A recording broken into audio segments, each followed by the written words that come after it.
হয়েছিল যদি আপনি যেটুকু মনে পড়ে একটু বলতে পারেন আমাদেরকে।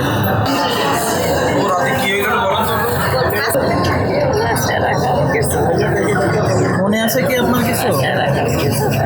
কিছুই মনে নাই না? ওনারা আমার বাবা মা। আর হচ্ছে ঘটনা প্রথম আমি দেখছি, আমি হচ্ছে বাসায় দেখি যে তালা খোলা ছিল, ঘরের জিনিসপত্র এলোমেলো করা ছিল, আর ওনারা অচেতন হয়ে পড়েছিল। তারপরে আমি সবাইকে ডাকাডাকি করে তারপরে হচ্ছে হসপিটালে নিয়ে আসা হয়েছে।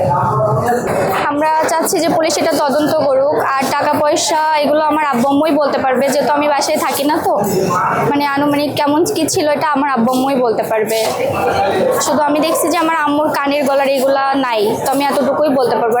বাসায় আমার আব্বু আম্মু আর আমার ছোট ভাই ছিল এবং তিনজনই অচেতন ছিল। ওরা হচ্ছে কিনা রাত্রি কারাইকে খাওয়াই দিয়ে বাড়িতে সব জিনিস ধুয়ে মুছে নিয়ে গিয়েছে। এটা আমরা জানতে পারিছি। আমরা জানতে পারি আমাদের বাসা নাভারণ, আমরা নাভারণ থেকে এসে দেখছি এই হসপিটাল, আমরা ডাইরেক্ট হসপিটালে এসেছি, এসে দেখছি এই অচেতনভাবে পড়ে রয়েছে। উনি আমার মামা হয়, 10টার দিকে হয়তো ফোন দিয়েছে, দেওয়ার পরে বলছে এরকম এই ঘটনা ঘটেছে, যেরকম বাড়ি থেকে সব ধুয়ে নিয়ে গেছে।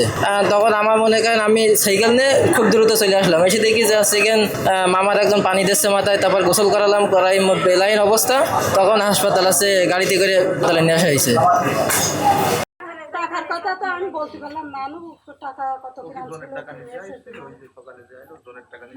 সেই জমির টাকা দেবে, তাই শুনছে এখন পাড়ার শুনছে যে টাকা তুলে নিয়েছে।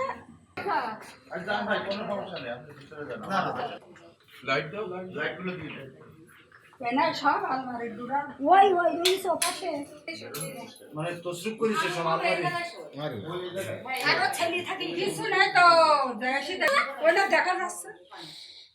আরে বলছিল ওই জায়গাটা ওই জায়গাটা। আচ্ছা পানি কি পানি এক ঘরে দিয়ে হাইতে দিয়ে পানি ঢালা সব সার তো এটা তো না না আমার মনে হয়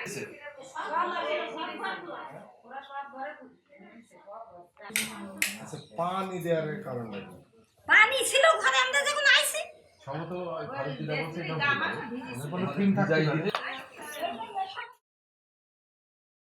এটা আমরা জানতে পারছি সকাল 9টার পরে।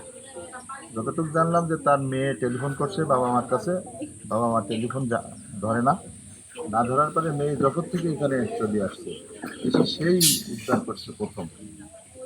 আর আশেপাশের লোকও বেশ হয় না। নাম হচ্ছে শাহানুর, ডাক্তার শাহানুর, ওনার স্ত্রী এবং একটা ছেলে। তারপরে তখন ওরা সবাই মিলে তাকে হাসপাতালে